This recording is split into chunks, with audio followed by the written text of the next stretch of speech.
Hello everyone. Exercise 13.2। अब करते हैं question number 2। In a television game show the prize money of ₹1 lakh is to be divided equally amongst the winners. एक television game show में जो 1 लाख रुपए का जो प्राइज मनी है उनको जितने भी विनर्स होंगे उनमें डिवाइड कर देंगे।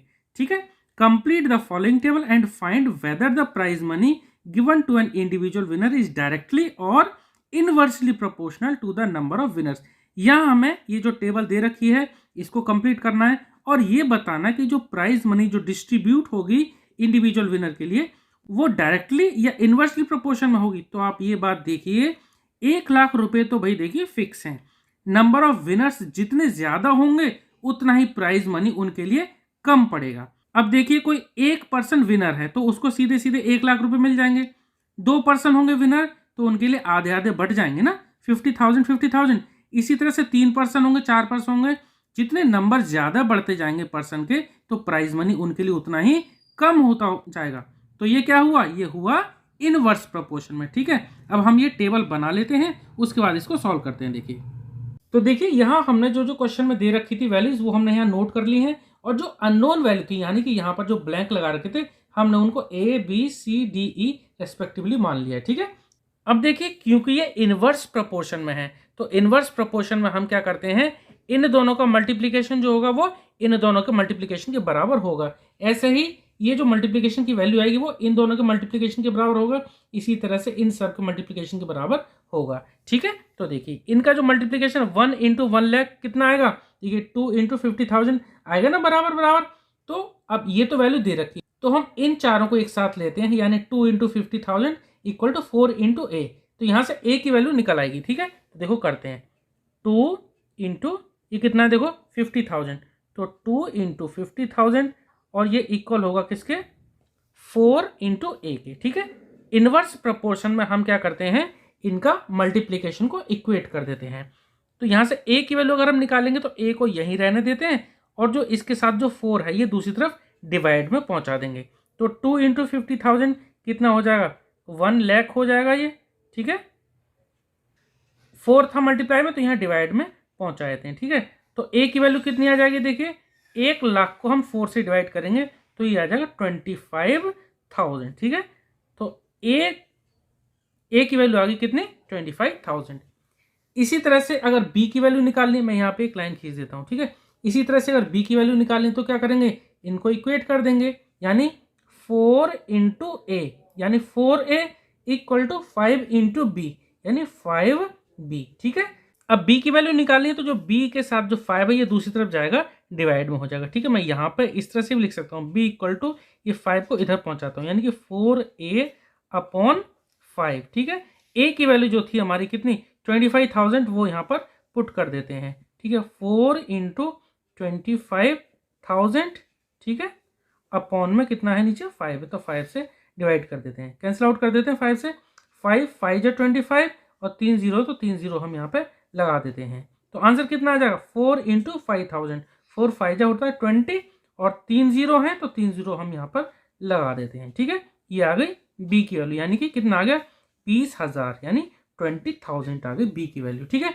अब इसी तरह से अगर हम C की वैल्यू निकालें तो इन चारों से निकाल सकते हैं, यानी 5 × B इक्वल टू 8 × C। तो ये चीज लिख देते हैं यहाँ पर, 5 × B यानी 5B इक्वल टू 8C। ठीक है। B की वैल्यू जो थी 20,000 वो यहाँ पुट कर देंगे। तो अब देखो C की वैल्यू कैसे निकालेंगे, C इक्वल टू C के साथ जो 8 है ना, इन दोनों को मल्टीप्लीकेशन में डिवाइड कर दो, यानी 5 × B। B की वैल्यू जो थी 20,000 हम यहाँ पुट कर सकते हैं 20,000। ठीक है। अपॉन में क्या आ जाएगा, 8 आ जाएगा, कैंसिल आउट कर देते हैं 8 से। 8 से डायरेक्ट इसको डिवाइड कर दो, 8 2 जा 16 होता है, 4 बचेगा, 4 0 40, 8 5 जा 40 और 2 0 तो 2 0 हम यहाँ पे लगा देते हैं। ठीक है। 5 × 2,500 कितना आएगा, देखिए 5 0 जा 0, 5 0 जा 0, 5 5 जा 25, 2 कैरी, 5 2 या 10, 10 और 2 कितना हो जाएगा 12, तो 12,500। C की वैल्यू कितनी आ गई, 12,500। ठीक है। अब इसी तरह से हम यहाँ पे निकाल लेंगे D की वैल्यू। D की वैल्यू के लिए 8 × C इक्वल टू 10 × D। तो 8 × C इक्वल टू 10 × डी की वैल्यू निकालना है तो डी को यहीं रहने देते हैं और 8c को हम 10 से डिवाइड कर देंगे तो 8c अपॉन 10 हो जाएगा। ठीक है, तो 8 इंटू सी की वैल्यू कितनी आई 12,500 और डिवाइड बाई कितना आ जाएगा 10। देखिए एक जीरो से हम यहाँ एक जीरो काट सकते हैं तो 8 को 1250 से मल्टीप्लाई कर देंगे, कितना आएगा देखिए 8 को 0 से करेंगे 8 जीरो से 0, 8 5 जा 40, 40 का 0 4 कैरी, 8 2 जा 16, 16 और 4 कितना हो जाएगा 20, 20 का 0 2 कैरी, 8 1 जा 8, 8 और 2 कितना हो जाएगा 10, कितना आ गया 10,000। तो डी की वैल्यू कितनी आ गई यहाँ पर 10,000। अब बचा हमारा लास्ट में ई की वैल्यू।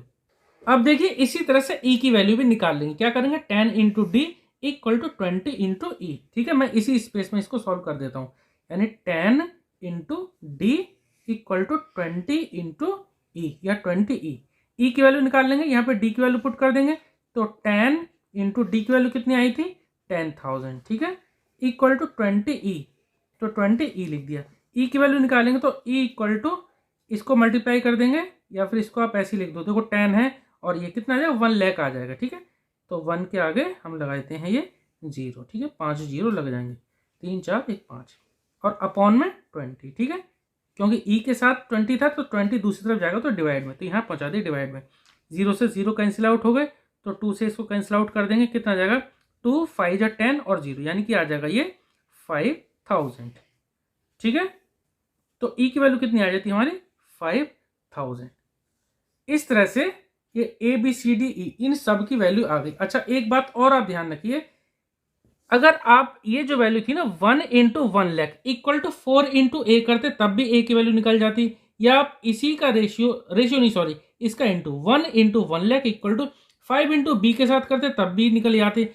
ठीक है, तो इनसे हम इन सब की वैल्यू निकाल सकते थे, जरूर नहीं थी कि मैंने यहाँ पे बी सी डी की वैल्यू पुट करके इसके अगले वाले निकालें, तो आप इसके साथ भी जा सकते थे, वैसे भी आंसर आपका सही आता। ठीक है, तो क्वेश्चन नंबर 2 हमारा कंप्लीट हो गया। आई होप कि आपको इस समझ में आया होगा। Okay, thank you.